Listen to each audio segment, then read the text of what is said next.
So, revolutionary greetings, comrades. It's a pleasure to have you once again to our birthday classes for consciousness. As we've said, this is actually not only a reading club. We go beyond reading, thought-provoking conversation and discussions.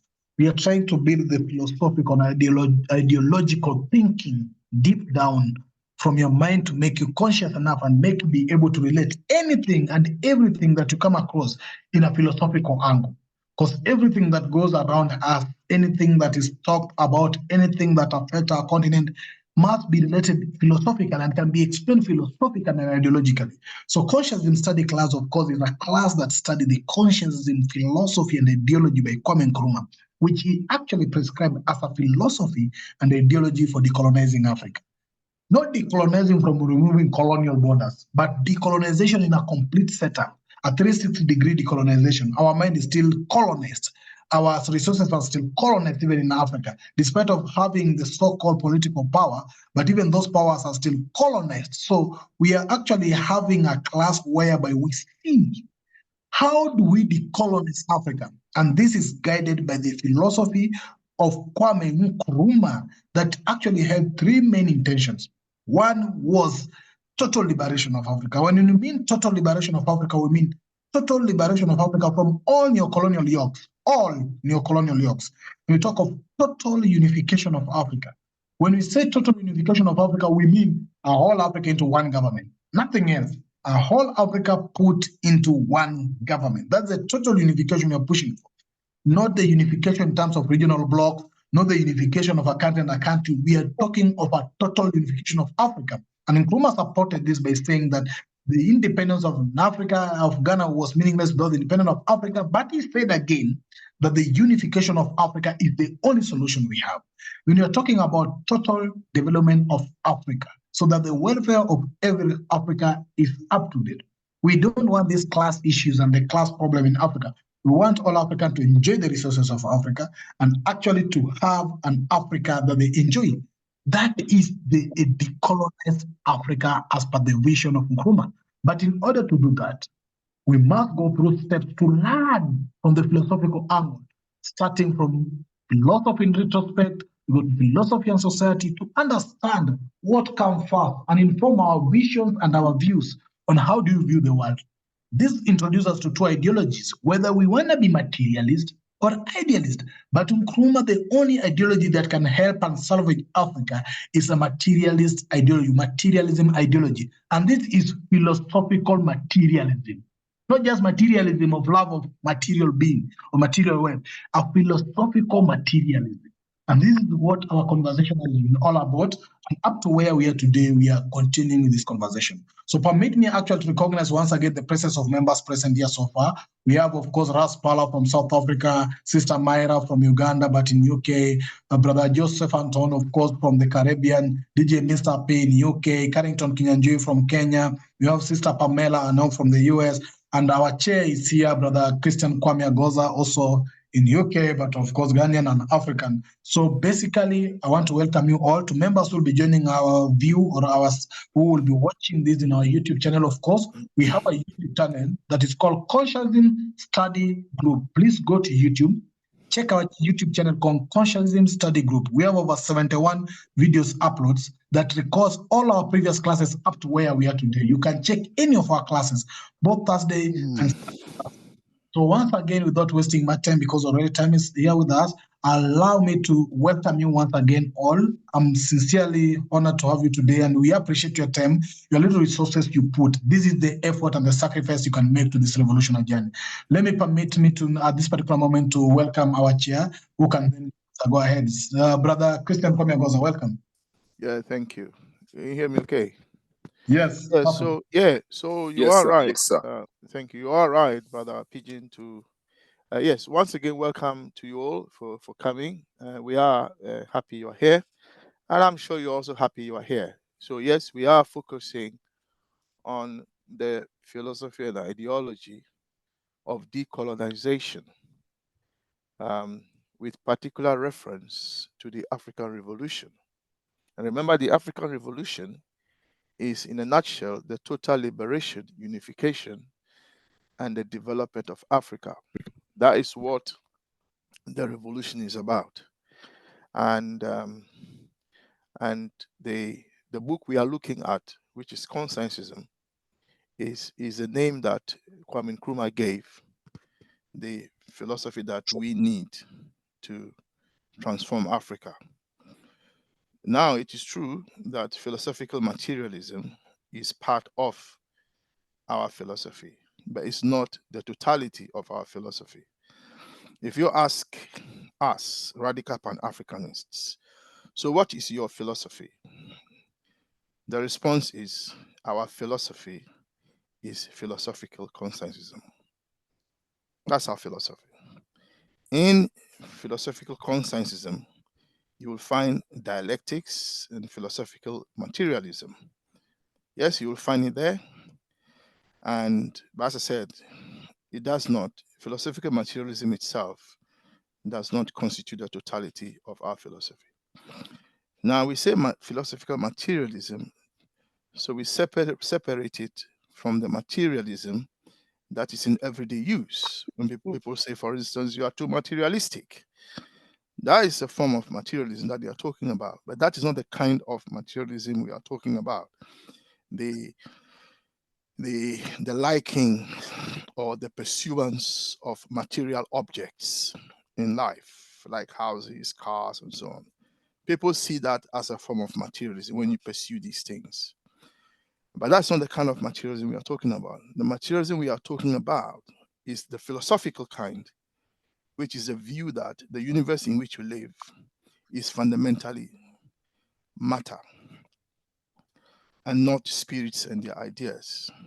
Now, anyone who says that the universe fundamentally is spirits and their ideas, that person is an idealist. So because we call that philosophy idealism. Now, these two philosophies, idealism and materialism, are the only philosophies that exist on this planet amongst human beings. There is no other philosophy. You know, when I know people use the word philosophy and ideology, sometimes individuals can be said to have an ideology or a philosophy and so on. But essentially, either you are an idealist or you are a materialist. All of us here, most Africans, are brought up on idealism. We are brought up in the world of ghosts, of spirits, of ideas, of spiritual ancestors, and so on and so forth. So that's a form of idealism, and that's the world in which we all were brought up. In fact, there is a proverb, an account proverb from Ghana, where I come from, that says that if you want to talk to God, talk to the wind. So it's not my language because I'm an Ewe, but it's an Akan language, which basically means if you want to speak to God, speak to the wind.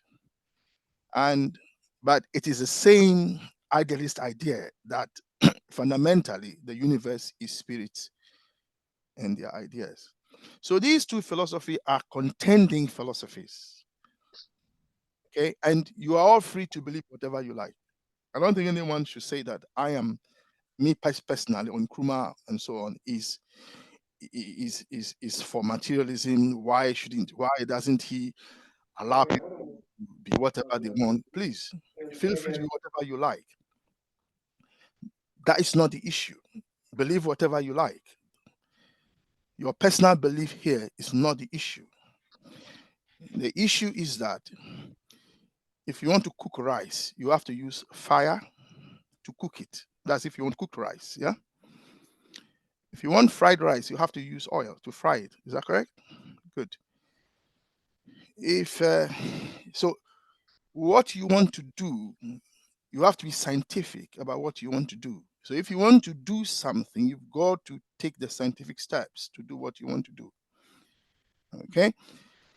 If you want to cook rice and you don't use water, you will not get cooked rice. And that is the point. So you can believe whatever you like. The point is that if you want to liberate, unite, and develop Africa, you can't use it using a philosophy that fundamentally sees you as someone who is not a human being, someone who exists in a human hierarchy, and that you are at the bottom of the hierarchy, and at the top of the hierarchy is a particular being or set of beings. And because of the color of your skin, you can never be in the top of this hierarchy, and that you have to know your place in life, and that you are at the bottom of the hierarchy. And the darker you are, like me, then the more you are at the bottom of that hierarchy. Yeah, because God and his angels are all white in that sense. So if you want to transform Africa, if you want to develop Africa, if you want to help Africa to unite, and you hold on to a philosophy that even denies your own humanity, clearly you will not achieve what you want. So in this book, which is a book on philosophy, Nkrumah has painstakingly, and we've been reading it since the beginning of chapter 1, called Philosophy in Retrospect. Nkrumah has been carefully detailing for us why idealism will not work for us. And we saw at one point, Sister Mara is here, she'll bear us witness. We saw that an idealist sometimes even only perceives themselves only in the world. They think that they are the only people in the world. They do not see any other being. The only people they see in this universe is themselves. And we looked at that and look at the psychology of such a person. And some of the words here used were that we were really worried that they might need to see a psychiatrist. Because if you live in a world in which obviously there are other things and other beings, and you think you're the only one who inhabits the world and that nobody else matters, clearly there's something wrong with the psychology. And I asked, how about the psychiatrists, if you recall? So we have seen that that philosophy will not work for us.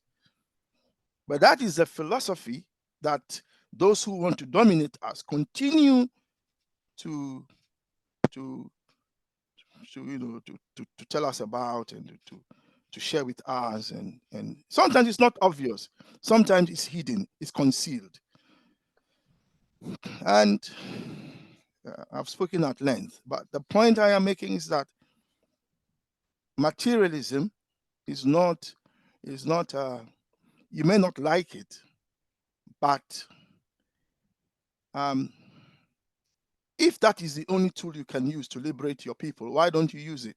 You can hold on to your personal belief and continue to attend wherever you want to attend. Nobody's saying don't attend church, don't attend the mosque, don't go to the shrine. Nobody's saying that. We have never here said anybody shouldn't do that. Feel free.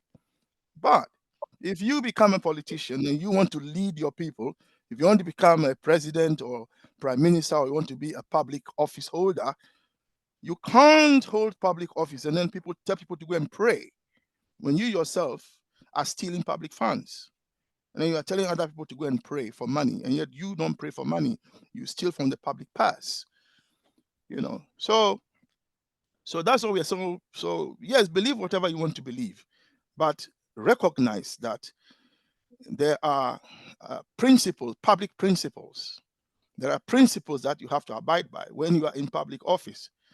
That the public purse is not your personal property for you to just dip your hands into, and so on and so forth. So we are at a point in the book where we are now looking at dialectical change and transformation. So our tradition is that we read, somebody reads for us, one of us read, we read in turn. And when you read, we then share our thinking on what we've read. We have never said that anybody should read if they don't want to read. And we have never said anybody to share if they don't want to share. But we can't assume that you don't want to read or you don't want to share until we've asked you. And so we'll go around and ask you, would you like to read? You can say pass. Yeah, because we are all here equal. All of us here are equal. No one here is more equal or less equal than anybody else. We're all Africans and we're all equal. So everybody's thinking in this space is respected. It has to be, because your right to think is not less than somebody else's right to think. You have a right to think whatever you like. It doesn't mean everybody will agree, but you have a right to think for yourself. Yeah. And here we have shared thinking. And it is when you share your thinking that I might learn from it. Sometimes you don't realize, that what you say you may not think is important, and yet you don't realize that you have unlocked a knot in somebody's thinking just by the little thing that you have shared. You see, so let's be open, let's be transparent, let's be generous with our thinking, our thoughts, and let's share our thinking. So once again, welcome everyone. The meeting starts at 7, it finishes at 9, and we are very particular about our time. On Saturdays, we will discuss philosophy, the application of philosophy and ideology, focusing on the continent. We are trialing a few things. Not all of them will work, or people will be happy with all of them. Not a problem. We will hear from you. We want you to share your views so that we can make it better and better and better, because we are not there yet. The Saturday class were inspired by a sister here who said, look, she started making the arguments for unification. And then we thought, well, why don't we start a Saturday class? You might decide we should have another class, a third class. I don't know. But we welcome your views. Brother PJ, Mr. P, DJ Mr. P, he's here. He has a radio station. He might decide that why don't we hold a third CRG session in his station where we discuss like we are discussing and then it's broadcasted. He might decide, well, okay, well, let's do that. So we are saying that the Saturdays are for us to experiment, but the point is that we want the message of unification to go out there so that our brothers and sisters in the mosque, in the church, in the marketplace, in the dentists, in the surgery, in their homes, can discuss the most important topic on this planet for Africans, which is our unification, because that is the only guarantee for our strategic security. Unless we are united, we will not have the strategic security to develop our resources for the benefit of ourselves. Thank you. So on the screen then is dialectical change in matter. Is that where we are reading from, Brother Pigeon? Brother Kwame, we are supposed to be starting with the next paragraph, which is starting with the word, let me suggest. But I propose that we just do a reading of the first paragraph, then go to the second paragraph, discuss the second paragraph. So we have at least a background of what was in the first paragraph. So the first paragraph, we'll just do a reading. The second paragraph, we join with the first paragraph, but now we discuss second paragraph based on little thinking from the first paragraph. That's fine. I'm happy to read that paragraph, that recap paragraph. If you screen down, I'll read it. Kindly do. Now, Brother Patrick here is the microphone is on. I don't struggling to speak. Yeah, but yeah, I'm afraid of muting him because it might be hard for him. Don't mute him. He's so proceed, please. But Patrick is the only one who has a right to interrupt us, to ask questions. He has the right to do that. Yeah, he's the only one who can stop us and ask questions. Nobody else has that right. Thank you.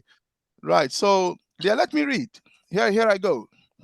Dialectical change in matter is that which serves as ground to the possibility of the evolution of kinds. The evolution of a kind is the loss of a set of old properties and the acquisition of a new set through the dialectical movement of matter.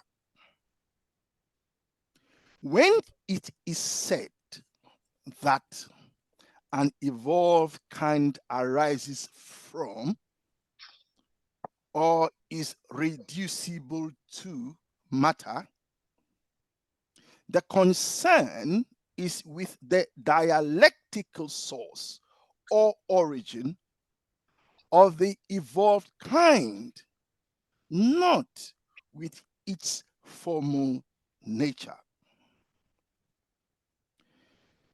To say, therefore, that mind, quality, or energy arises from or is reducible to matter is neither to say that mind has mass or quality has mass, nor to say that energy has mass. It is to say that given the basic matter of the universe, with its objective laws, the universe is forthwith closed, in the sense that nothing can become present in the universe if it is not entirely anchored in the initial matter. Thank you for that recap, brother Kwame. Now we will go to our next paragraph, which is now the discussion for this class. Maybe in the explanation now you can tie the both paragraphs in your explanations. So let's go to now continuation of that reading. Let me check, brother Carrington Kinyanjui. Are you ready to? Are you in a position to read? Yeah. Yes, I am. Yeah. Can you read for us that paragraph starting with let me suggest, but go slowly, not fast. Yeah. Okay. Yes, thank you. Thank you very much, Brother Pigbin. Thank you very much, Elder Christian. Let me suggest a parallel with formal logic. An axiomatic formal system is said to be complete when its axioms suffice for the deduction by means of admitted rules of inference of all the propositions belonging to the system. If propositions belonging to the system are made parallel to items of the universe, if the admitted rules of reference are made parallel to the objective laws of matter. Inference, not reference. Inference, yeah. My mathematics teacher likes saying inference, so I picked it up from my math teacher, my math teacher, yes. So I'll repeat the statement. If propositions belonging to the system are made parallel to items of the universe, and if the admitted rules of inference are made parallel to the objective laws of matter, and if the initial set of axioms is made parallel to initial matter, then the completeness of the axiom system becomes parallel to the constructibility from matter according to its objective laws of all the supervening items of the universe. It is in a sense analogous to that in which an axiomatic formal system is, say, Gödel complete and therefore closed, that the universe of matter is here said to be closed.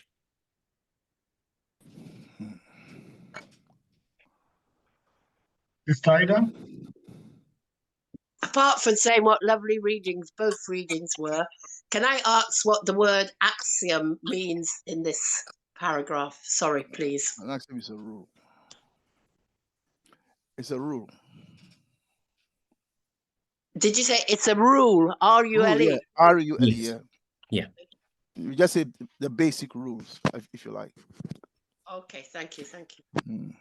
It's like the foundational rules on which something is built. Like if you want to build a house, you know the foundation before you build the house. Axioms are like the foundation of a house. Sister Ida, according to my side screen that is here, I think you can see it. The definition is. See, yes, thank you. Yeah, so that's proper for you. Thank you. Thank you. Could I?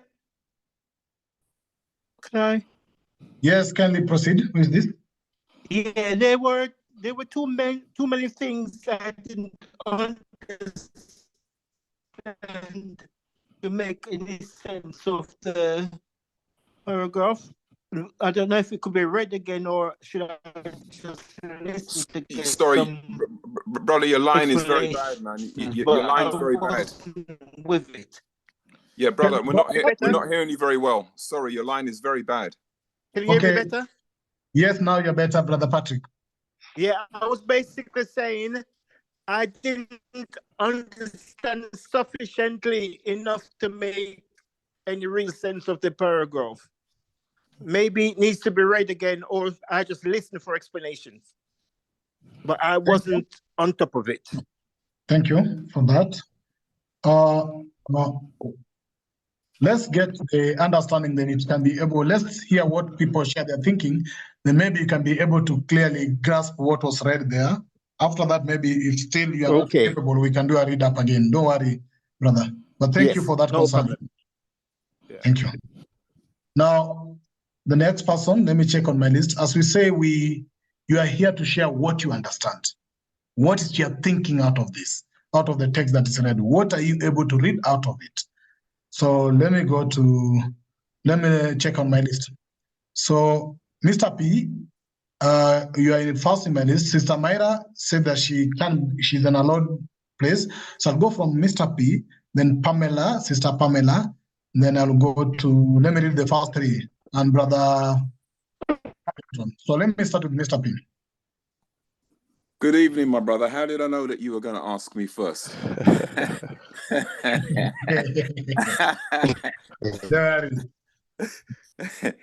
Okay.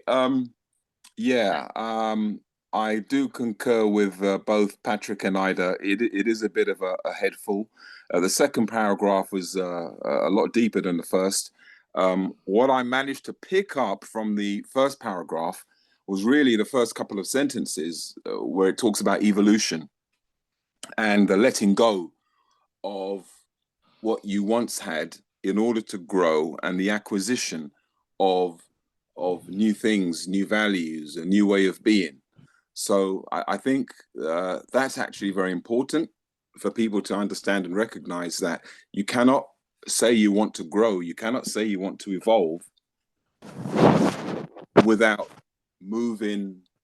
actually letting go of what has not previously been serving you. You need to let go of what doesn't work and embrace and take on what does work. I think that's a logical way to look at evolution. Again, axiom is a relatively, I think I've heard it a couple of times. I'm not sure what the word means up until you brought it up on the screen. So I'm still processing much of what's been said so far. So I haven't really managed to digest that much this evening. So I'm still waiting to hear what other submissions and piece, and then I can start piecing things together. Thank you for that. Sister Pamela? Yes, Brother Pigeon. If you don't mind, I will pass, please. Okay. Thank you. Let me go to Brother Kwame. Brother Kwame. Christian Kwame. You said Brother Carrington, you're going to go to Brother Carrington third. So you're the first person to read, getting to read the next paragraph. Yeah, okay. So which one do you want me to comment on? The second paragraph. The first paragraph is a bit okay, so all right. So let me use the example of the first male and female. So let's assume that according to history, anthropological history, that is, the first woman is Lucy. So Lucy is the name in the Bible. Is called Eve, but in science it's called Lucy. And that Lucy is the woman out of whom the entire human race has come from. Yeah, that is the argument. And Lucy must have had a husband. Yeah, let's not get into where they came from, but let's just start from. So you start from two individuals, Lucy and her husband, and then out of Lucy and her husband has come the entire human race of diverse, in fact, the diversity in unity that we talked about. So I use this example to explain what an axiom here. So the axioms here would be the female. Brother Kwame, you're muted. Can you hear me okay? Yes, now he's fine. Yeah. Yeah, we could hear you before, yeah. Yeah, no, it happens. I told you I am under attack sometimes here. So So see the axioms, the rules, as the male and female, and everything that comes out of the axioms are the different human beings, the different ethnicities, you know, the diversity of our planet in terms of humanity. So if that helps, then that is what basically you can see that's what basically saying they. And so if you see the basic rules as the male and female, those are the basic rules, the male and female, and how they procreate, those are the basic rules. And following those basic rules and the use of those basic rules of procreation has come all these. So the entire system of humans rests on the first principle, the basic rule of procreation that is within the woman Lucy and her husband. And that is what this paragraph is saying. What it means, and there are implications, as you can see. There are a lot of implications of what that means. So for instance, you can say that even though some people have said that the white race is a different race, actually, the white race is not a different race. They have their origin in the same axiomatic principles, the same basic principle of Lucy and her husband. The Chinese also. So all the different ethnicities of the planet, actually, even though it looks very beautiful and diverse, and sometimes you are like, are you sure? Actually, through reductionism, which is what DNA tries to do, you can actually arrive at the basic rules. And that is what this paragraph is saying. Let me pause there, make sure that everybody's got that before I say more. Brother Pigeon, is that kind of clear? Yeah, thank you. It's clear. Okay. Thank you for that. Let me go around before I give my opinion, my thinking. Yeah, now let me then explain a few people. Can you scroll that we can see the whole paragraph again?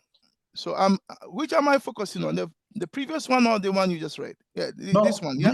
This second one, and I'm seeing it attached the to second the one. So Gödel is basically a physicist mathematician. And he was one of the only few people who read Einstein's special theory of relativity and was able to comment on it and write Einstein, exchange letters and so on. He moved to America and he stayed close to him. Now, he basically did an experiment in which he basically showed that sometimes when you have an axiomatic system, out of it can arise elements that were not there before. I'm just want to make it very, very brief, just simple. That if you have, so the argument there was that you can reduce mathematics to basic principles. And mathematicians, philosophers were looking for the basis of mathematics. And basically, he showed that it will not be possible because if you start with the basic principles, you will find that out of the basic principle will emerge new things that were not originally in the basic principle. And that is what Gödel was about. And since he proved that, called the completion theorem that brother P shared on the side screen, mathematics gave up this program to look for the basic principles of mathematics because they didn't exist. And even if they existed, you can't prove that. That is where every mathematics comes from. But if we apply it to what I was saying earlier, I suppose it also means that if you look at humanity, you look at certain people in terms of their physical characteristics, if you like, and you are wondering, could this person have come from the black woman? And the answer is yes. But it's not very obvious, but the answer is yes. The answer is yes. So So that is what this paragraph. I'm just trying to use that as an example to explain what that paragraph is saying. And why is that important? Why is the paragraph important? Why? Because what Nkrumah is saying there is that if you assume that our universe is a system, if you assume that our universe is a system, which it is, and you understand that it is a system that has come out of basic principles, which it did, then you can argue that whatever has arisen in the universe has come from that basic principle, those basic axioms, or those basic laws, because the axioms are also laws, if you like. And that's where they've come from. And if that is the case, then it follows that you can't have anything that is so new that you can't find its origin in the basic axioms. That whatever you find, you can relate it to the basic axioms. So you can't have anything that does not have its roots in the basic axiom. So if you apply that to Africa, whatever you are seeing in Africa has its roots in imperialism, if you like. Imperialism and its handmaidens, colonialism and neocolonialism, in this case, are the basic principles that are responsible for everything you see on the continent that is not right. That's basically what he's saying. So if you see anything that you don't think is right, you can trace its roots to the imperialism that Africa suffered. It's not to say that Africa was perfect before imperialism came. No, it's not saying that. It's just saying that imperialism introduced a new principle into African society. And that basic principle is what has generated the kind of society that we are all not happy with. We all want to change. Let me pause there. Thank you, Brother Kwame, for that. I think that's make it better to now get more people come in and share their thinking or their understanding. You can link it, you can share your thinking directly to the text and try to link it as Brother Kwame has done. He has done both the text and the linkage. So let me go to Brother Carrington. Kinyanjui. Thank you very much. Thank you very much, Brother Pigbin. First, it was very interesting. First, let me confess that I did not know that Kwame Nkrumah gets very theoretically, the OSAGFO gets very theoretically heavy. I have never read this book, so I am very impressed. I have a training in mathematics, physics, and computer science. So these are things we get taught. So and it is the Kenyan taxpayer that has essentially paid for my education. So this is my way of saying asante. Thank you very much.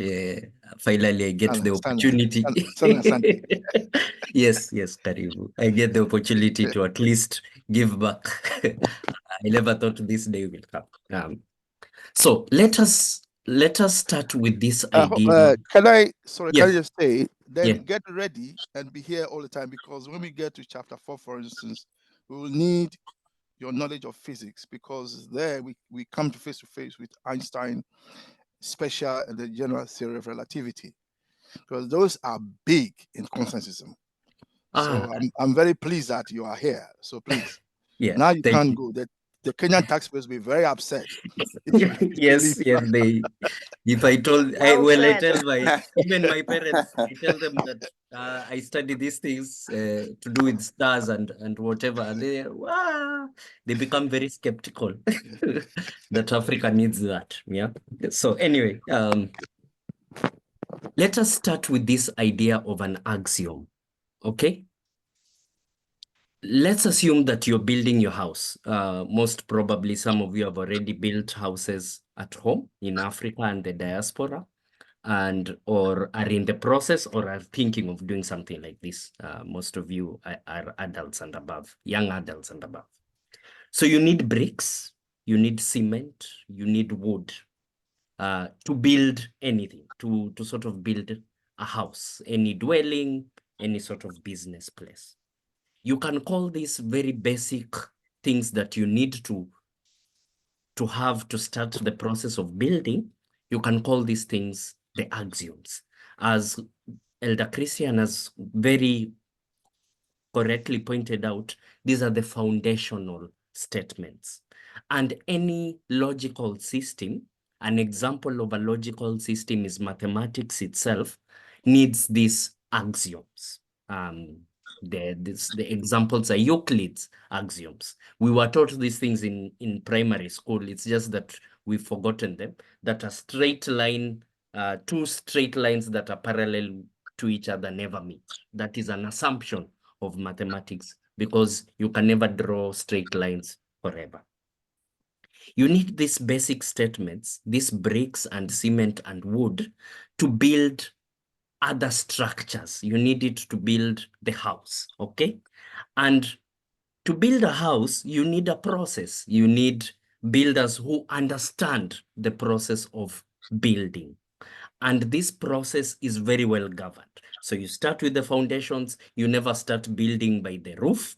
You start with the foundations, and then you build the walls, and then the roof over the walls. This is a process that governs your process, your work of house building. This process in mathematics or in logical systems is called a syntax. A syntax connected to language, that there are rules of using language so that somebody can understand you. If I start speaking English without the syntax, the rules of putting words together, how exactly I ought to put my words together, I'll start speaking gibberish and you will not understand me. So I have to follow certain rules, certain processes for you to understand me. These processes are what you need to build the big house. And the big house is a result, is called a result of your logical system, okay? If you have all materials that you need to build a house and you have all the processes, you've hired an architect, you've hired an engineer, you have hired a contractor, and the contractor comes with this company of builders, and you've built the house, done internal finishing, and the house is good, that is a complete house. That means that you have all things specified, all axioms, all bricks, cement, and wood, and you have all processes specified and all results specified. And these collectively entail a logical system. And as Christian has pointed out, it was believed essentially, and even if you think about it, you can accept this, that if you collect all these things, you will end up with a complete logical system, a complete house, a complete formal system. The Osagyefo is trying to tell us something here, that if you take these bricks, these axioms, this brick, wood, and cement, and tie it to the state of the universe at the beginning of time, the very basic structures of the universe, the atoms. I don't want to go deep into physics, but let's call these things the atoms of the universe. And you take this process of house building, the syntax, and you tie it to the laws, to the process by which the universe evolves, otherwise called the laws of nature.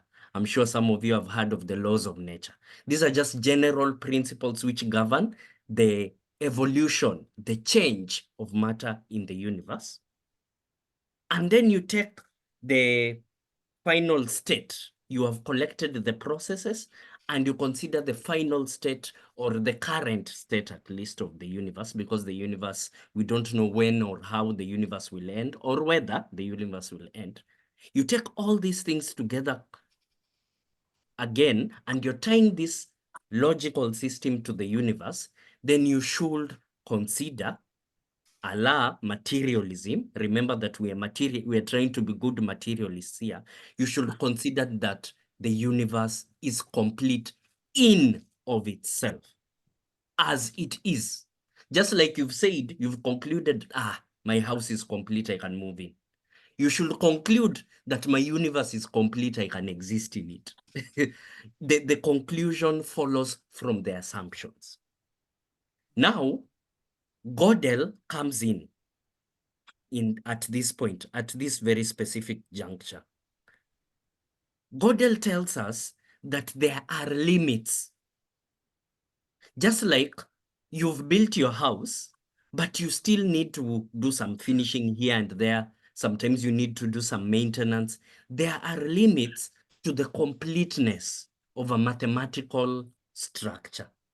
Similarly, this incompleteness state, that even as a system that is as complete as can be, is still incomplete.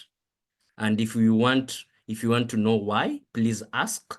I can make a simple demonstration for why this is the case. And therefore, this, let's call it hole in the system, means that the system could possibly undergo flux, could possibly undergo change. And remember, we are talking about processes, and these processes evolve. And I guess we will discuss this in the next paragraph. These processes evolve in a specific manner partially because of this disturbance in the system. And therefore, Gödel applies. It was a fantasy of British mathematicians 100 years ago, at the turn of the 19th century, that we could build a complete mathematical structure, that mathematics could be solved, or any logical system could be solved completely. And this Austrian mathematician, Gödel, basically said that it is very, very difficult to actually do this for fundamental reasons, which I can go into if there is a need. But that is essentially what this paragraph is talking about. You have bricks, cement, and wood. You have a process of building a house. And if you follow the process, given the brick, cement, and wood, you will end up with what is to be considered a complete house. Thank you. Excellent. So if I may come in there. So what brother Carrington has explained, precisely so. Now, the key take from what he's explaining is that foundation Nkrumah is saying is what we call the initial matter. So the initial matter is the axiom. That's the axiom, the fundamental axiom. Whatever matter is. And out of that matter, everything that you see in our universe, everything has come from that matter. Things like energy, energy, mass, human beings, different colors, different shapes, different sizes. Everything has come from this initial matter, which means that mind and the brain, mind, the soul, the spirit, all these things that we use language to describe, all of them can be traced to the initial matter. Yes. So, brother Carrington, thank you so much for this. Now, as I said, only last week I was saying that we need someone like you. I didn't know you had that training. So excellent. We had a brother who was a scientist, and he used to be with us. He really helped us a lot. So we are pleased that you will replace him. Thank you. Your mathematics have actually confused me a bit, but I can be able to deduce something out of this. And to me, whatever process you are explaining, to me, is the application of constructionism in the process of logical aspects. And exactly. In that constructionism aspect, you still actually you have to maintain the original setup. But let me check who is speaking. I'll go to Sorry, let me just jump. It's Brother Patrick. It's Brother Patrick. Oh, let Brother Patrick go ahead. Brother Patrick, if you are in urgent need of speaking, just raise your hand. Just a quick. Yes, brother. Yeah, I don't know, brother. I don't know his name, but he said he could Carrington. a quick demonstration of. Yeah, Brother Carrington. Why the complete will always be incomplete? Just a quick one, as he said he could give. Okay. First, Pigbin, Brother Pigbin, I don't know why you're saying you're confused. What you have is exactly correct. So this idea that Christian has been talking about, that you have bricks which can combine in multiple ways to build your castle, to build your one bedroom, to build your a single studio. These bricks can combine to give you multiple types of houses. So these axioms can be combined using the process, using the laws to give you multiple states. This initial matter can be combined to give you multiple states of matter. So this is, you have exactly the correct picture. And just the same way, I can combine words of English using the syntax of English to communicate very many different ideas. Yeah. So let's assume this is a blank page. I just want to demonstrate something that Godel was talking about. A problem called, sorry. Yeah. Proceed. Yeah. A problem called self-referential, self-reference. So I have written a small sentence on top of this page. Roughly, it's something like, all statements in this page are false. Okay. So I am making a logical assertion that all statements in this page are false. Now, the problem here is that I've said all statements are false. It applies to the very statement that I have written, which means that it is false. And if it is false, it means that statement because it's true. Now, let me start from this statement is true, okay? Let's assume that this statement is in fact saying the truth. All statement, it means that this statement is true. And if it is saying that all statements in this page are false, it is saying it truly, which implies it is false. You see? You have a problem. You have a problem where if logical systems refer to themselves, you get into a lot of trouble. Now, we have argued that the entire universe is self-contained, is complete, meaning that the universe should be able to describe itself. Mathematics should be able to describe itself. Other than that, it is incomplete by definition because it cannot describe itself. It cannot entail itself.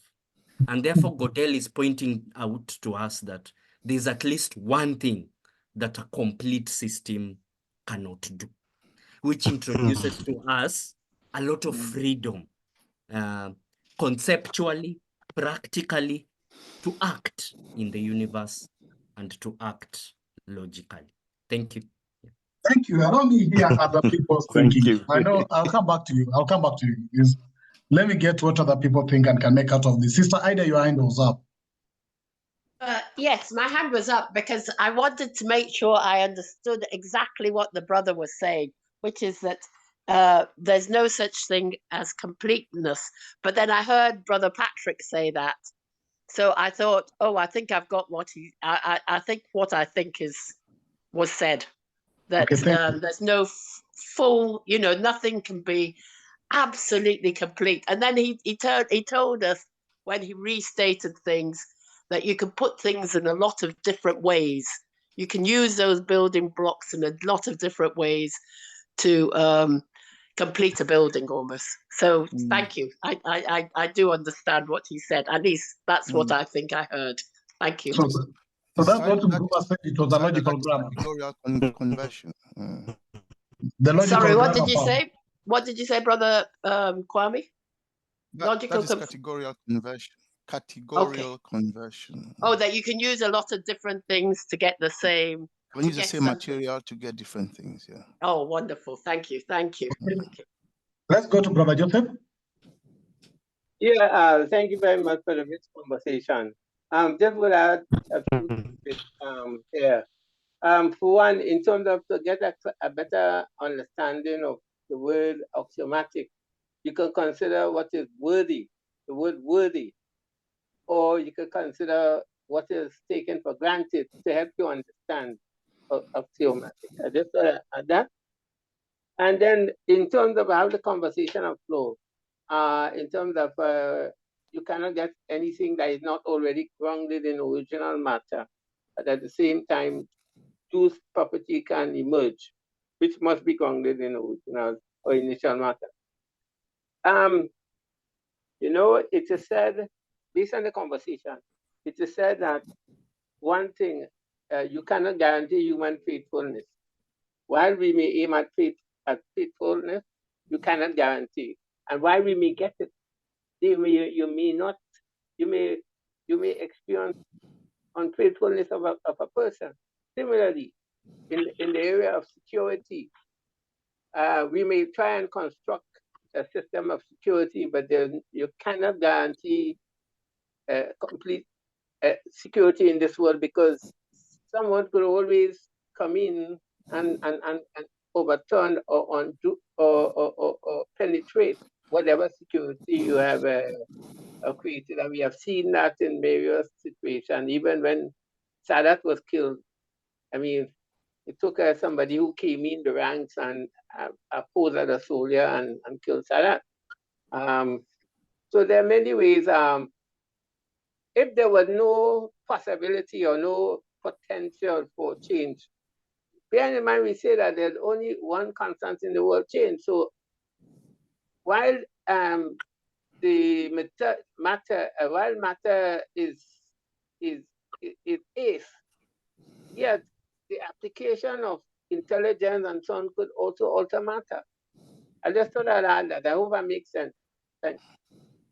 Thank you. Of course, as you've said, in the process of construction, as long as matter becomes the initial primary, is anchored in initial matter, and all these constructions can come in, all that formal axiomatic system come in out of the original axioms, which are matter in this case.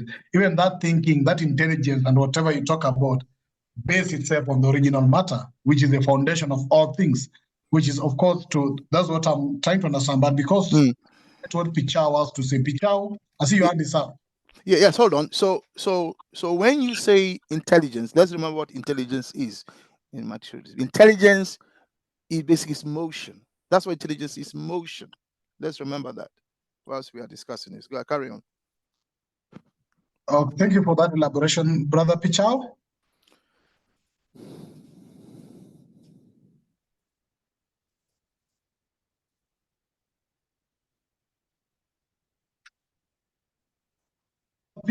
Pete, I'm not sure if I'm pronouncing your name well, but your hand is up.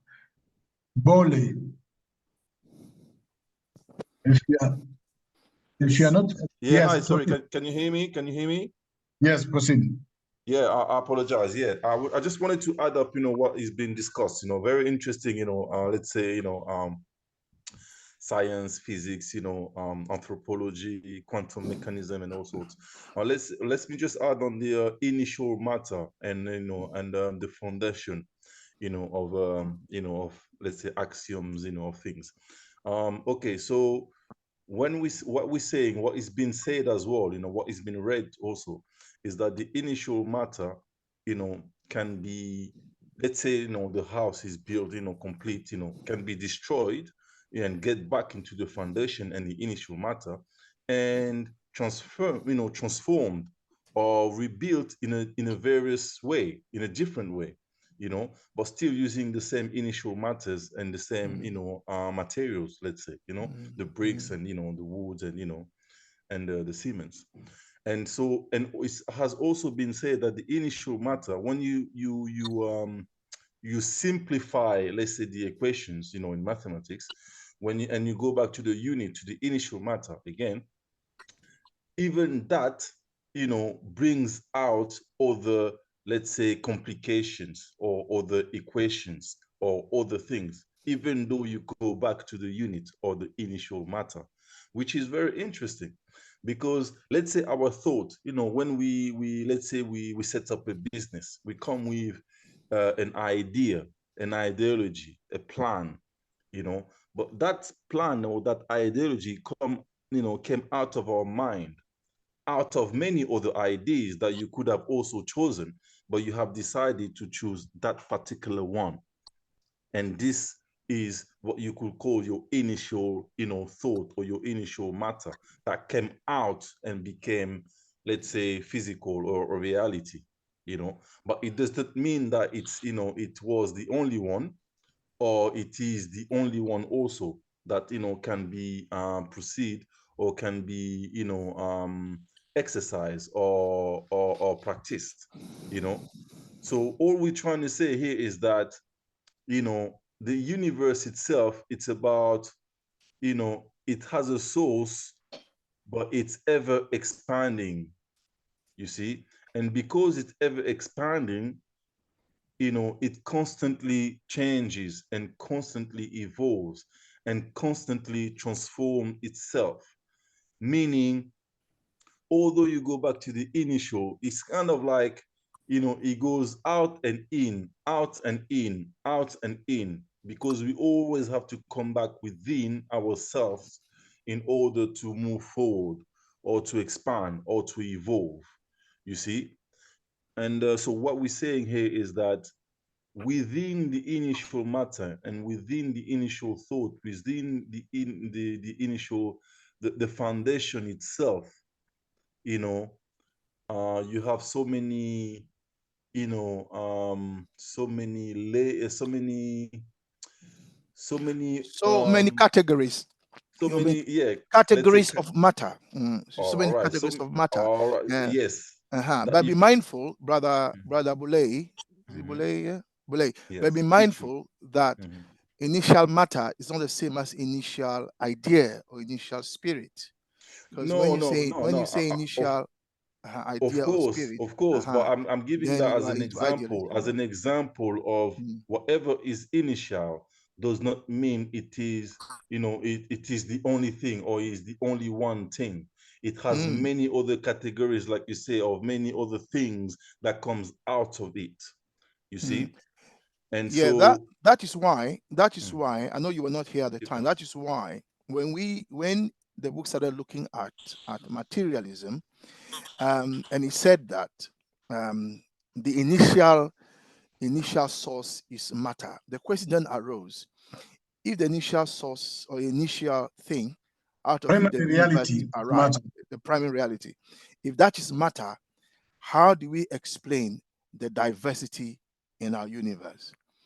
And But the this is answer, yeah, the answer to that is that it is due to material processes. So material okay, okay, processes are responsible for the different categories of matter. okay. Not And we only the have two, process.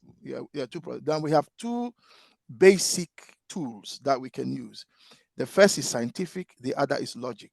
And under the scientific tool to explain the different categories are nominalism, constructionism, and reductionism.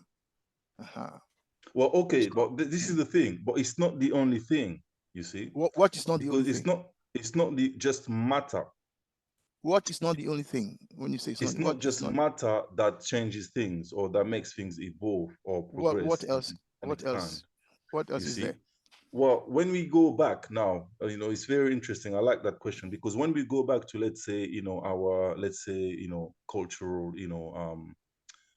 let's say our roots, right? When you say our roots, what do you mean? Do you mean the human roots? Because we're not Human talking about, roots. So we're I talking want about to the universe, not yeah.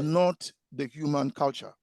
Okay, okay. So let's We are go to, talking okay, about the okay, universe. fine, fine, Uh-huh. fine, fine. The Let's leave it universe to in which, the universe in which I we want, okay, human beings fine, exist, fair, not, fair enough, fair enough, not human culture. fair enough, fair enough. I just wanted to use our Pan African, Now it's fine. our African culture, because You see, it's interconnected, interlinked. yeah, you But yeah, see, current. Hmm. yeah, you see, the the difference with conscientism is that it forces us to look Hmm. at our problems as human beings from the point of view of the universe in which we live. Okay, okay, that's fine. Let, Structure of the universe okay, okay. So let me stick to the universe instead of, is interested in, which physics is interested in, which hmm, the scientific project is interested in, and that we must look at our issues as human beings hmm. within the structure of our universe and ask Okay, What is the source of our universe? Where has our universe come from? And so on and so forth. Okay, that's fine. I mean, Okay, this thank is why I love our African culture, because it's actually, you know, says it all, you know, and it's very much, our African culture is very much linked and, you know, with the universe. And the source of our African culture is the universe. But let me stick to the universe. Sorry, what do you mean the source of our, the source of our what? The source of our African culture comes from the universe and Yeah. is the universe. But let me stick to the universe. Well, it depends on what you mean, but okay, but anyway. Okay. Let me come in here a bit yes.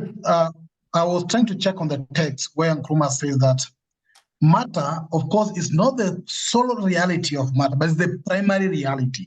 And the aspect of whether you call it are derivatives. They are secondary categories, as what Brother Com is saying. They undergo through what you call categorical conversion. So out of the primary reality, you can form anything you think of. Whether you think of those spirits, you think of anything, in any form it takes place, they are actually derivatives from a primary reality.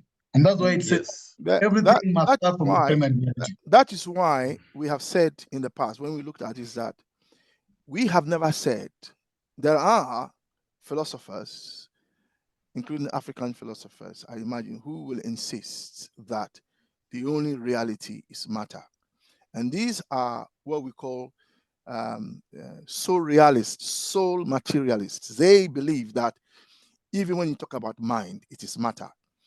But that is not our position. Our position only is that matter is primary.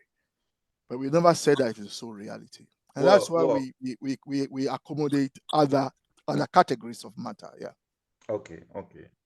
Well, energy is matter. Yes, energy is matter. Space is matter. Time is matter. Yeah.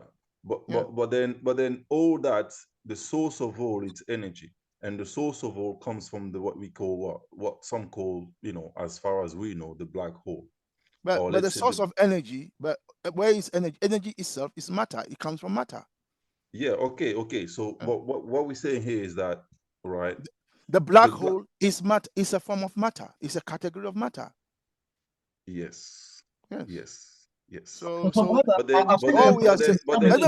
brother Carrington is here. So if we need to delve into this, he's happy to, I'm sure, enlighten us. You see, with matter comes pattern. And when I say pattern. You mean pattern? Yes. Pattern. P-A-T-T-E-R-N, yeah? P-A-T-T-E-R. Let me use Sorry? that word. Talk, I think he means. Okay. What? Let me explain myself, please. And I will shut up. I want to hear the word you use, that's all. Patter, P-A-T-T-E-R, patter. Okay. Matter, patter. Okay. And so with matter comes patter. And so matter has its own, let's say, you know, categories of, let's say atoms and, of things. Patter is more, let's say, the rhythmic and the constants of those things, but both play a role. Well, as we say here, patter is a continuous and sometimes funny speech or talk. Now, the sound of a lot of things gently and repeatedly hitting a surface. That's the definition I want to use. Patter, the sound of a lot of things gently and repeatedly hitting a surface. That is, yes. And so that's how you actually, with matter and patter, that's how you create energy and you create the evolution, vibration, frequencies, and everything else. You see? So with matter, anyway, listen. There are different. And this is the balance. This is the balance of both. You need both in order to expand and evolve, and and get the universe going. All right. Thank you. There are different kinds of energy, chemical energy. So anyway, okay. Let me come in. I think it's the first time Bula is getting into this class, or the second time. But of course, you need to appraise yourself with also where we come from. We've checked the conversion process. We've talked of categorical conversion. We understand the problems that go in what you call the dialectics and the conversion process, where energy from mass mass to energy, from quantity to quality, from brain to mind. And those are the processes we say they are scientific processes. Even when you say pattern vibration, those vibrations are scientific processes that go through to convert matter to whatever you are saying. And there are logical aspect of constructionism, reductionism, and whatever you are saying. So here we are talking about how can you construct whatever is called here axiomatic formal system from the main system, from matter. And all these processes are explained, of course, in scientific aspects. So kindly appreciate and go through. I'll share with you a copy. Try to read the genesis of where we are up to this particular moment. We don't actually deny anything, as Brother Kwame said. We don't say matter is the sole reality. It's a primary reality where you can arrive to any other conversion or any other forms, including other whatever you want to come up with. You want to come with energy, you want to come with mind, you want to come with quality, you want to come with anything else. You have to get it from matter as a primary reality. Yeah, can I add here something, which is why is Nkrumah using this paragraph, as Brother Carrington has eloquently expounded? It is to let us know that materialism as a philosophical system is enough for us to explain the world in which we live. And it is enough to provide us with the tools we need to liberate, unite, and develop Africa. That we don't need anything else, because the system is complete, is God complete. Yes, it is complete but incomplete in the way he's explained, because there are always illogical inconsistencies. Yes, but that is a source of our emancipation, as Brother Carrington has explained. That is a source of our freedom, that because it is incomplete at the level of completeness, we can change it. In other words, the neo-colonial system that they have put in place that they think is complete is actually incomplete. So we can change it. That is the message here. Thank you, Brother Kwame. And let me add that to the paragraph that is titled below, which says that, and when a system is said to be Gödel complete, what it meant is that every non-initial truth in it is derivable from the initial truths alone by use of the rule of derivation. Hence, in the analogy, every form or category in the universe which is not directly matter must be derivable from matter alone in accordance with the dialectical laws of evolution of matter. That's it. So let me get to more members who are willing to Brother Pigeon, you haven't heard from everybody. I'm just reminding you. Yeah, that's what I'm trying to go through. Let me go to my list. Brother Ras Pala and then Elder Glero is also here. Those are two people are still remaining. I know Sister Pamela told me to do a skip. Sister Marina has just joined now, but if you're willing to come in, come in. Brother Ras Pala and then Brother Gleroy. Ras Pala? Ras Pala, your video is on, but your microphone is off. Okay, let me go to... Yes, brother. Yeah, my man. Yeah, no, can you just carry on? I'm just observing. I mean, there's a lot going on. Yeah. It's good to hear your voice, Brother Ras. You are assuming you are taking observer position. Okay. Elder Glero, what can you bring in, or what's your contribution to this conversation? What is your thinking, Brother Glero? Okay, it's a bit noisy here, so I apologize for that. But one of the things I actually, in a bit of a diversion from the discussion, I've got in late and I was listening, but it was interesting to hear that of Asadrafo's analysis about the effect of, and I assume, I don't think it was said, Western imperialism. And I just wondered, and perhaps I should have done this research myself before opening up this particular category, is the effect of African imperialism and African nations that had imperial aspiration before the invasion of European. So it's something that I feel that perhaps warrants some sort of investigation, or at least analysis, when we talk about imperialism.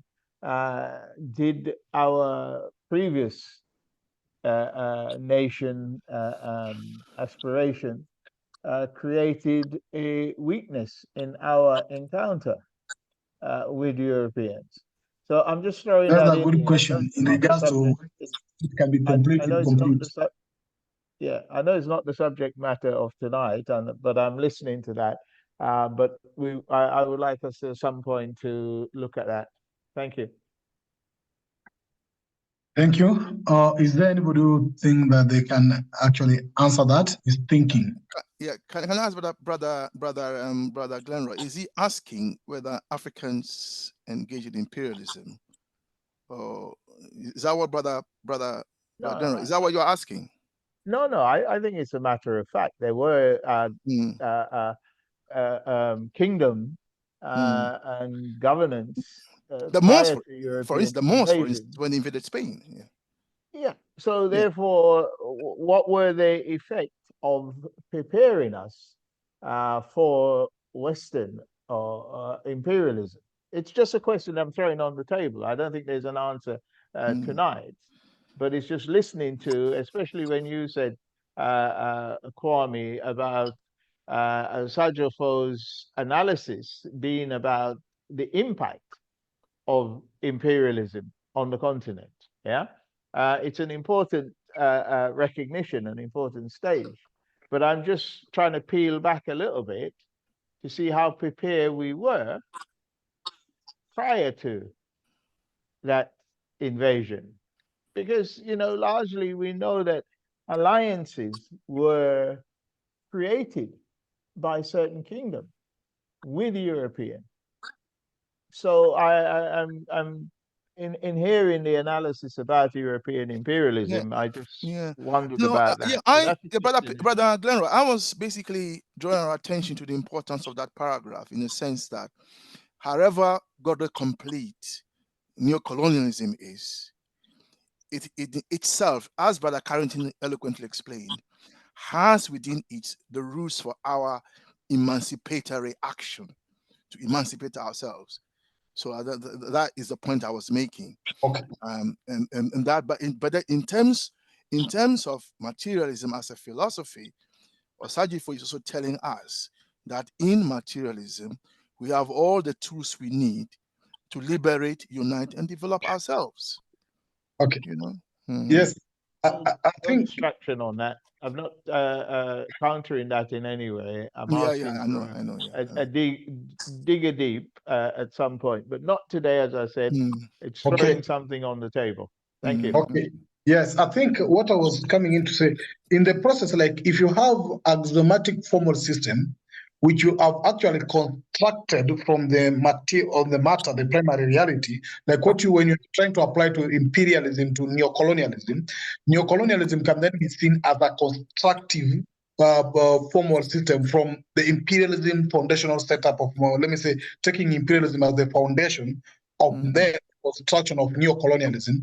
And in order for us to break down the neocolonialism, within the system, we have to study within the systems to get back to the root of imperialism to find a way out of neocolonialism. And I think that be applying now reductionism from where we have probably trying to go down to the primary source of imperialism as we see this neocolonialism. And without taking that process of trying to analyze the connection from this axiomatic formal system from its primary system, then we may not be able to have a proper way to tackle this. So it takes us back to the analysis of trying to deconstruct or reductionism in order to get to the root cause and understand what is the primary root cause. Because if you don't understand the root cause of neocolonialism, then you probably may not be able to tackle it, because this is like a derivative form, a categorical form, a conversion of the primary root cause. I think that's what is very essential of it. Yeah. So let me hear from the few are remaining here. Let me check. Oh, Sister the King Mauli, you've been here for a while. I think your name is here. You've been here for a while, and I believe you can say something. Then, Joseph continue also on this stuff. So the King, then Mauli, Joseph. Oh yeah, so I'm really with the conversation, and I'm okay with it for now. Okay, thank you, Joseph.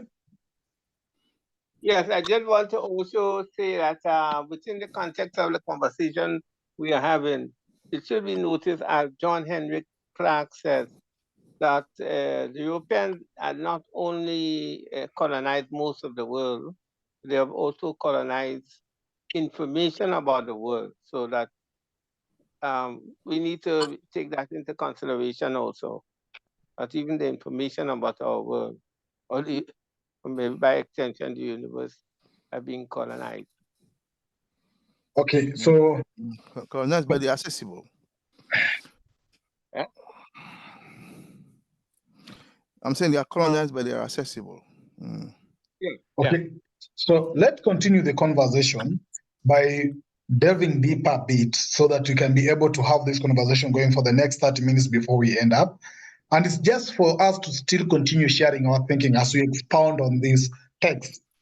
And I will go down a bit to the just a step by paragraph that ties to the upper paragraph. As we continue sharing, here is to share your thinking until we be able at least to understand something out of this.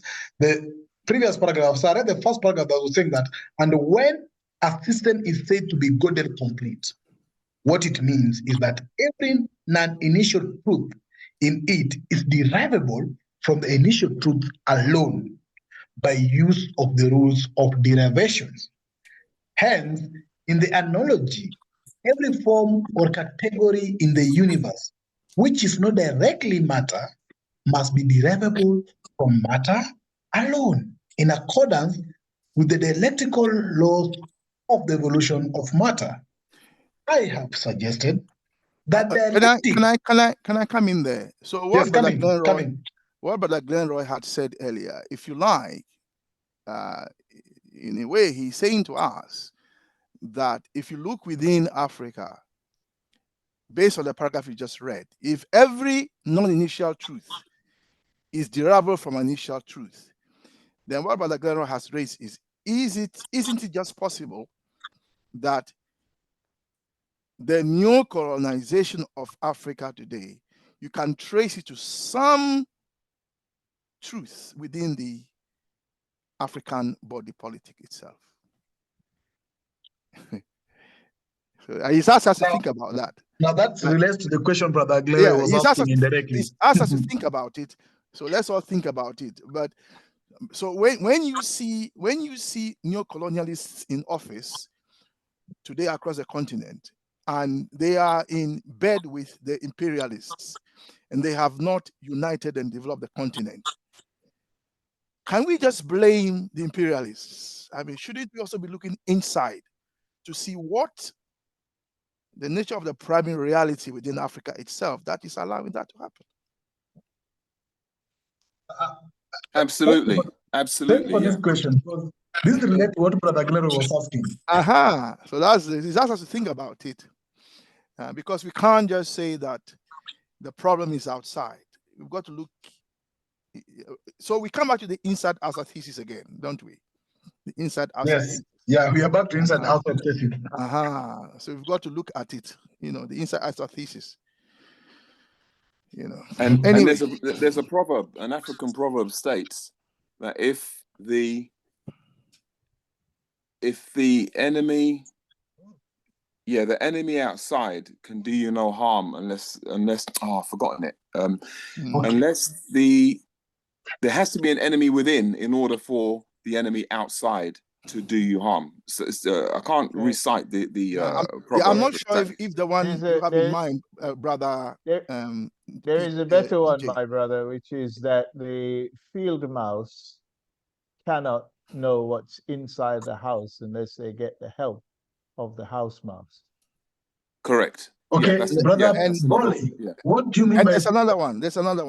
It says. Brother, wait a bit. There's another one. It says, when an animal is biting you, it is your own cloth. No, Brother Bolly, are you saying plagiarism here to refer to what? Wait a bit. I want to hear what Brother Bolly is saying. What are you saying to be plagiarism? Hi, can you hear me? Yes. What I'm saying is that our original, African culture is very original and is very pure, and it was very much connected with, nature, with, the universe, and it was very, very, You know, there's nothing just as perfect, but it was definitely in alignment, you know, with the universe, because we are the children of the sun, you know, and we are the So, first. so And but so we're when I talk, colonized. hold on, hold on, Hey, hold on, what hold are you on. talking about? What I'm talking about now, what we're talking about now, plagiarism, it means that, you know, with time, you know, obviously, because we, you know, we can go as far back we can, but I know if we can go as far back we can, you know, it was very much pure and original, you know, and it was, what's the word? It was indomitable, but it Indomitable. was, yeah, Indomitable. Indomitable. yeah. And not only that, but it was, you could not corrupt it. It was incorruptible. All right. It was very, very cool. And it was like, you know, Ubuntu. So it was for the benefit of all, you know, and with equity, with equity. Okay. And so now what I'm saying about plagiarism is that with time and also with movement, you know, with time and space, you know, and movement, you know, it has been, you know, you know, I wouldn't say the system itself has been corrupted, but some individuals, and when we say some individuals, it may not even be 1% of the masses of the people that has been corrupted. But then those, let's say, 0.00001% who have been, you know, corrupted, you know, then have multiplied. And with time, again, with time, you know, with time, they have, damage, let's say, you know, made some damage, you know, to the original, you know, system, you know, but again, the original system itself is still there, but just that it's not being used, you know, as it's supposed to be used. And again, the reason why I use plagiarism is because we're talking about also the neocolonialism, for example. And also I heard that, you know, the European imperialism come from the source, which is the African imperialism. But what we're saying here is that it was plagiarized, you know, just like the Bible, just like the history of the evolution, just like, you know, whatever we, you know, the truth, for example, everything that the European imperialists or the Western people, you know, they use the original and then falsify it to their own benefits. And that's why that's the reason why I use the word plagiarize, you know, So are you saying that meaning they use some of the truth, you know, but falsified it for their own benefit, and then sold us, you know, what they regurgitated, you know. So basically the force, but even within their force, you have some truth. Just like the brother used the example, all, you know, he used the phrase that he put on his sheet. It was false, but what he wrote was the truth. You know, it was truly false. You know, it's just truly like for that. Exactly that. But exactly that. That's exactly that. That's exactly that. Original, you know, and falsification, original and plagiarism. You see, and so and that's what the European imperialism, neocolonialism they use. They use some truth, you know, but it's, you know, it's false. You see, but it looks like true, but when it's totally false. And that's what we're talking about, plagiarism. But again, I go back to the original African, you know, system. It was not plagiarized, it was not forced, and it was not to make people fall. To the contrary, it was for the evolution of mankind and everybody to be good, to live good, and to live, you know, with a pure heart and be in alignment with the universe. Because the original source and the original civilization, and there's only one civilization again, you know, is to teach you, you know, that mankind is supposed to be in alignment with nature, with, you know, all beings, and with the universe, you know. So it's not about it's not a selfish thing, and it's not a human thing, you know. To the contrary, because our African culture shows us that it's not about the person, but it's about the connectivity. The more you connect with nature, with the universe, the more you feel human and powerful, and then, you know, nothing can, you know, basically, you know, you can do so much, you know. And it's about that, and that's the real way of life, and the law of life, the law of living, if you like, you know, which that we call the our law of African nature. sorry, yes, Is what we call exactly. the law of nature. Okay, exactly. That's a what our African philosophical. culture, comes from, stand for, and it's Okay. everything. You can use so many subjects with that. The law of nature, the law of the universe, the law of the law of all things that is original, and in alignment and interconnected with each other. And that's Thank why you. it's original and pure. But you see, Yeah. the philosophical challenge, Brother Boulay, the philosophical challenge that you face is the very question that Brother Glenn raised. And we've Yes. read it for ourselves, which is that whatever you see in the universe has its roots in the primary axioms. Everything you are seeing, you can trace Yes. it to the axioms. So the corruption you are talking about, the pleasure, however you want to describe it, you can trace it to its primary axioms. And you can't wish that. Yes. No. But the thing is, you can trace it to see how it has, where the corruption has started and how it came about. You see? But you see what you are calling So it's saying- corruption. See what you are calling corruption is just another category of matter that maybe is negative, is something we don't think is positive. It doesn't advance what we want. However we want to see it, however we want to see it, the atom has both protons and electrons. Yeah, but you it has can't been you can't have an atom without an electron. No, but what we say And is it has, that is just the way nature is. it has been derived. It has been derived and misdirected to its original thought and original way of alignment. It is disaligned himself. It's not aligned anymore. But it doesn't mean that it. Do you understand? So it's different. It's different, but it can still return to the alignment. But it has been, misdirected, if you like. So what we are saying, therefore, what CSG is saying is that come let us work together to redirect it towards our liberation, unification, and development. But that is the direction we want. Okay, but it doesn't mean the origin. It doesn't mean that it does not mean that the original, matter or the original thought was wrong or was, corrupted. No, it just means that whatever has been derived, nobody has whatever said that. whatever that has Please, been. may I also come in? Yeah, go on. Sorry, go ahead. Sorry. Thank you. I think that Brother Boulay has a point. If he is saying that African civilization and African kingdoms once also ruled the world, and that the Europeans are now have managed to wipe out a lot of that history and have now plagiarized what was before them, then I see nothing wrong with what he's saying. But I think that we have to maybe realize that there was a history prior to what we see of neocolonialism and colonialism. Thank you, Mr. Taylor. Thank you, Mr. Taylor. Brother Patrick? Brother Patrick?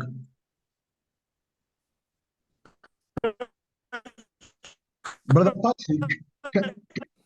Can you work on your microphone, Brother Patrick? You cannot hear you, or your network. Yes, I think it's his network. It's his network. It was doing it earlier on. Okay. Yeah, man. You're in the matrix, Patrick. You're in the matrix, man. Thinking.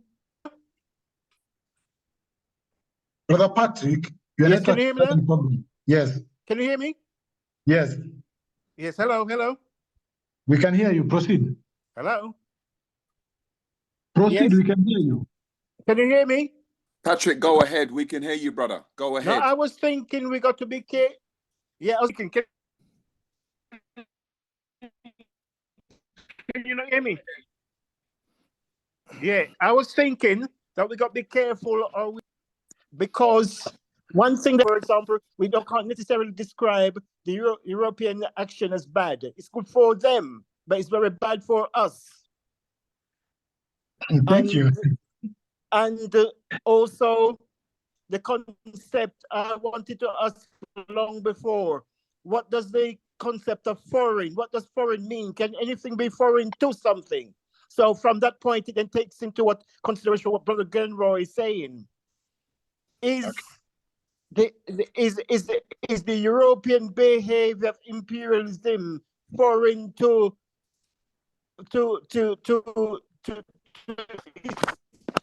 historical African or the base African behavior? Wasn't it a part of it as well? Okay, thank you for that question. What is foreign? Is there anything that they have come up with that is foreign to anything that we know?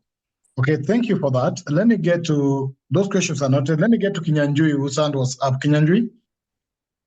Sorry, I think it was addressed. It was addressed. It was just a response, but it was addressed. Thank you. Just to say.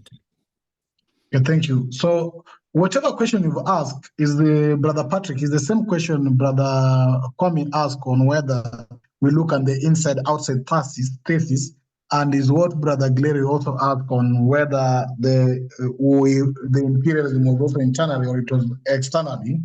And also what Brother Bole was saying, we had discussed about whether there's the inside universe or the outside universe, or we have one universe.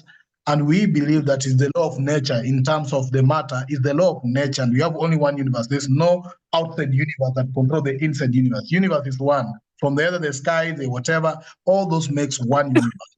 And therefore, as we agree, of course, with what also Brother Bole said, that is the nature and the universe as its movements and what we call dialectics, as Brother Kwame was saying, there must be positive and negative forces that move in order for us to have the back and forth. As some might be saying, there might be wrong people or good people. It's either the negative forces and the positive forces that are trying to move in the dialectic aspect in order to realize even the evolution. It's a process of competition. So even the liberation of Africa, even the so-called colonization of Africa, it was a process between those who are refusing and those who are accepting. There are those who are loyalists, there are those who are actually resistance. So it's always in the universe, there's always the movement and the opposition, the dialectics of both positive and negative. And as we reach somewhere further, Gruma will advise us that we need to increase the positive forces or the positive actions in order to reduce the negative actions in order for us to achieve the liberation. As long as the negative action, which is the counter-revolutionary forces, are more than the revolutionary forces, they'll always dominate us. So in order to change that and evolve the systems, is a matter of aligning or putting more positive forces together to outnumber or outweigh the negative forces to achieve anything. So all this, whatever we are saying, is a process. Even that conversion from either one form of matter to another state of matter is a process of that dialectical moments and the electrical movements. So that's what I can say. But let me hear what Brother Kwame can say in regards to some questions raised. You said it all, brother. You said it all, and you can see what Brother Bule is saying. If we look at it in terms of the language we are using here, when he talks about the past, some pristine system in the past that was corrupted, you can redefine that to say that today we need, like you said, positive forces, because it's positive forces that can overcome, that can take on negative and overcome them and create the kind of society that we want. Can I just add also, because sometimes we have a misconception of our African history, because we think like, we were fighting each other, we were this, we were that, but we have to bear in mind that it was a very, very tiny, very, very tiny, 1 in 1,000, 1 in I don't know, maybe 10,000 of people, one person, had this bad mind and bad thought and bad action, and then corrupted a few others, and then they started ruling over the masses of the people. But it was never the masses of the people. And if you put it in percentage, it was not even 1% of the masses of the people, not even 1% that started let's say the corruption or the miseducation or the barbaric, you could say, or the inhuman, you could say, behavior. Or and Yeah, which is contrary, see, which is contrary to the Ubuntu yeah, system. that's fine. But you see, brother, Yeah. if you are telling us a historical account, you got to give us names and where and so on. Unless you are talking about principle. I mean, if you are saying this actually happened, that there was a society, African society, and in that society, one person corrupted the whole society, you have to give us Yeah, because names. I mean, Yeah. please. I mean, you know, the African history, you have to go as Yeah, far. you've You got want to to give go us as far names. back, If it's a if you want to history, go as far back, it's like how long? You want to go 10,000 years it's ago, up to you. 5,000 years? Do you We're understand? always happy So, to hear but all I'm presentations. saying, all I'm saying We is are, it was hold it on, we was are the always happy, brother. We are always happy to hear from brothers like you to share your knowledge with us. Of course, history because is an instrument of ideology. yes, And if yes, you have yes. history you want to share with us, we'll be happy to hear. Yes, but all I'm saying is it was especially the rulers, the monarch, the rulers, you know, the monarch. And again, it comes with one individual or two, three individuals out of the millions, you see. So that's Okay. all I'm saying in terms Okay. of, you know, and Yeah, that's but you have reality, to give us historical facts. historical facts. You can't Yes. just say that's Okay. what I'm saying. You can't just They say, are historical Okay, facts. brother yeah, I'm Sami, not share going to them with give us. names Yeah. of let me come in. time or timing. The process of individual, even in the process of liberation, I think sometimes back we've discussed about self-consciousness to the consciousness. And when Nkrumah talks about even the positive action, is from individual positive action that then moves to a group positive action to liberate yourself. It cannot move to a group before you take it personally to liberate yourself. So yes, either it came from an individual thinking, then influenced other group of people, then that became negative forces to actually colonize or actually suppress us. It will take the Brother effort Pigeon, of an individual. Brother Pigeon, how can you have an individual without parents? And how can you have parents without a society? The question you are raising is the classic, which one came first, the individual or the society from which that individual came from?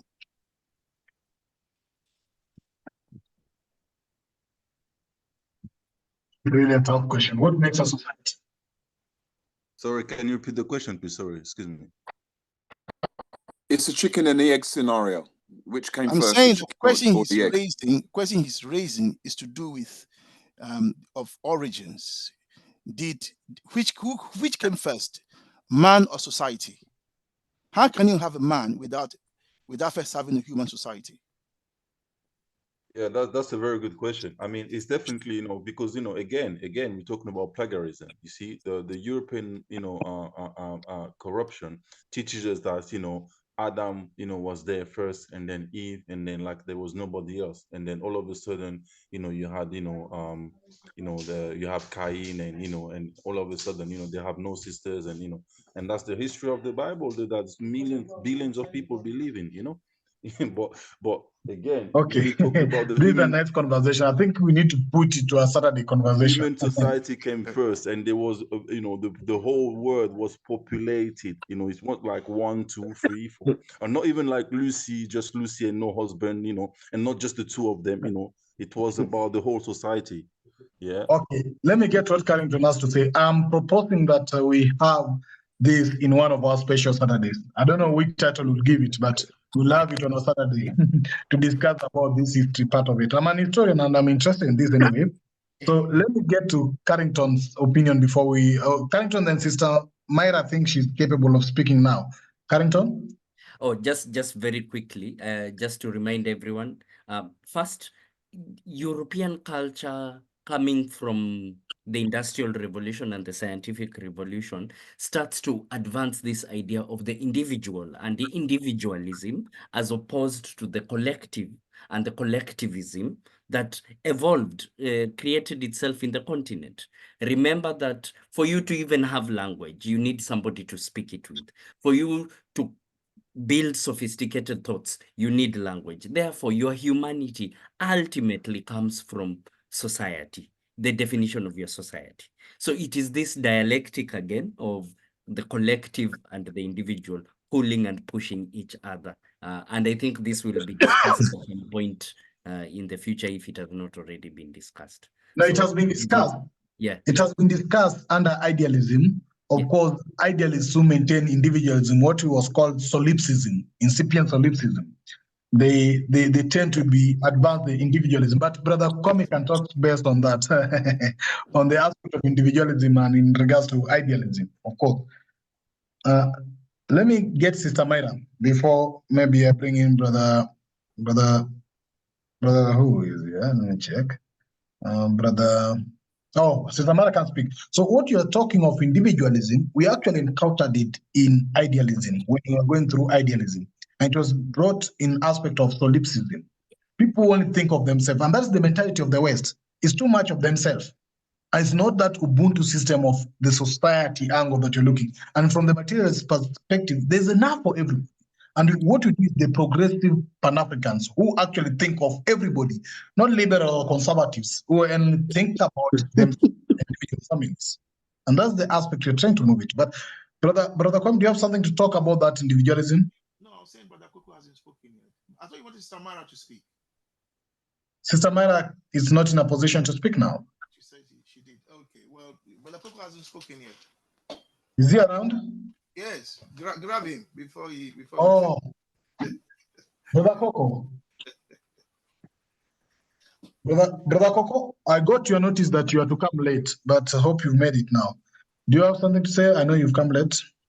And anybody who has something burning to say, just raise your hand so that I can give you some few minutes before we end up. I don't think Brother Coco's on. Is he on? Is he? Continue. I didn't see Okay. Coco. I didn't see him anywhere. Okay. Coco says that we continue. Anybody who has any burning Oh, issues? sorry, he is there. Yeah, Brother Coco is there. Sorry, I didn't. And Marlene. Okay, cool.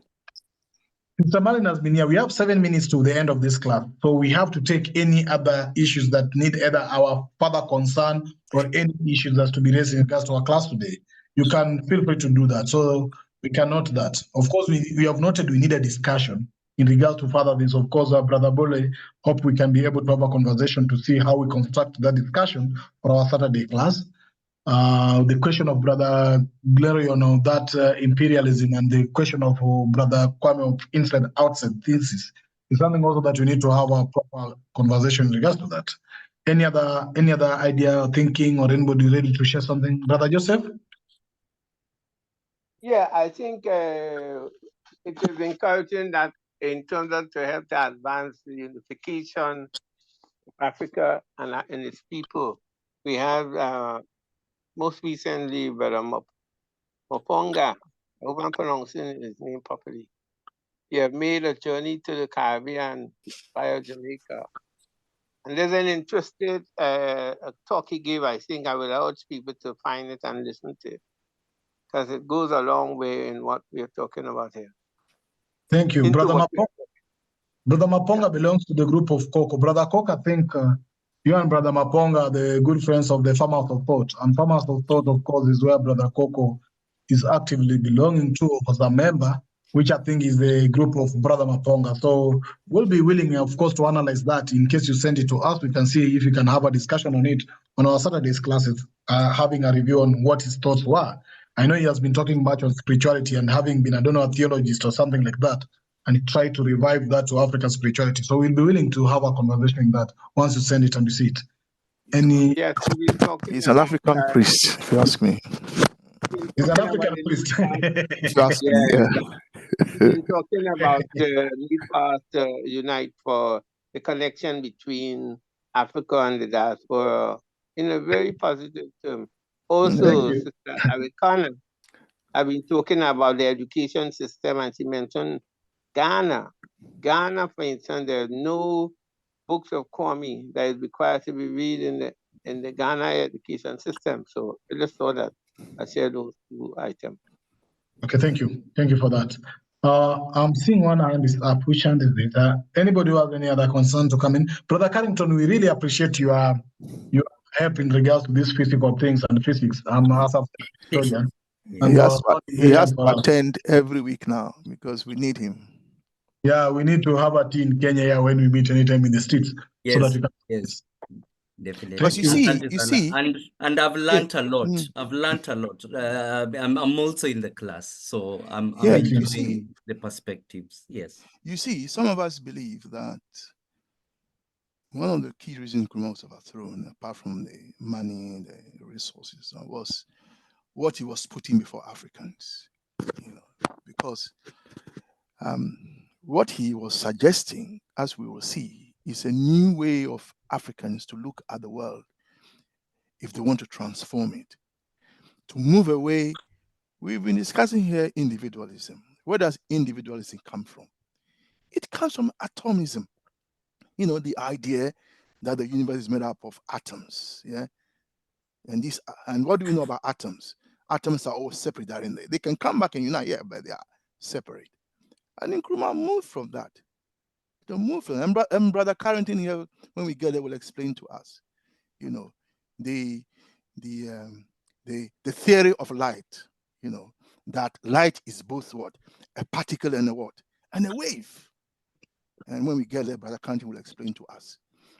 Because imperialism said that matter are only particles. And then with Einstein's theory came the notion that actually a light is not just particles, it's also a wave. Now think about that. We will come to that. And so Nkrumah was giving us a new vision, a new way of looking at the world. It's all in this book. And that's why they said we shouldn't read it. They vilified this book, said Nkrumah didn't write it, and so on and so forth. And as Brother Carrington was saying, he's surprised that the paragraph he was explaining is even in consensusism. I'm very surprised. Yeah. Yeah. And but the thing is, you're even not surprised. There's more. When we come to chapter 4.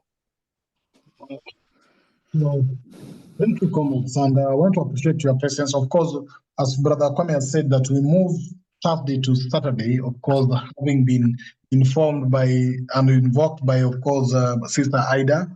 And on Saturday, we discussed, actually, that class Saturday came out from the need for unification of Africa.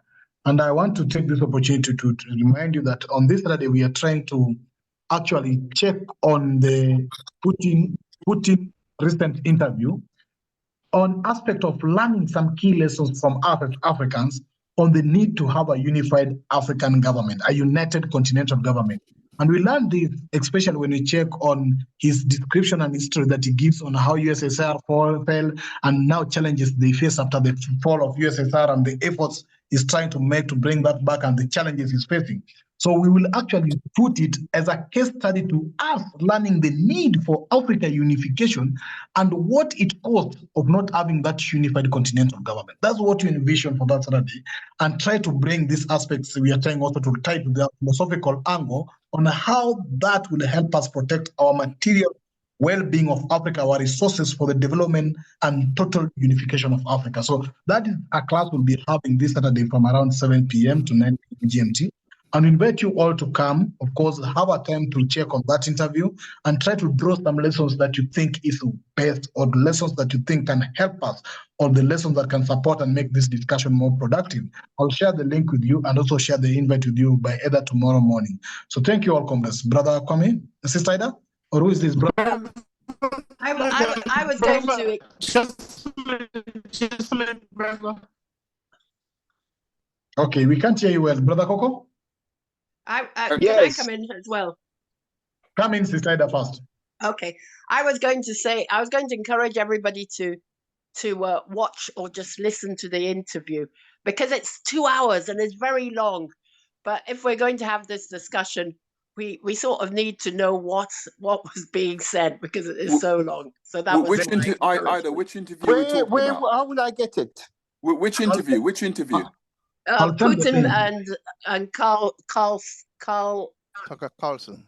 Oh, that's on YouTube. That's on YouTube. It's on YouTube, but it's so long, and if we're going to have a discussion on Saturday, Sister, just encourage you. Thank you. Don't say it's so long. It's interesting. Oh, of course, it's interesting if you want to watch Carlson's face. It's so interesting, but we need to discuss it. Who's interviewing who? Tucker Carlson. The Americans are interviewing Tucker Carlson is interviewing Putin. He's interviewing Putin. Tucker Carlson. So thank you, comrades. Let me stop the recording.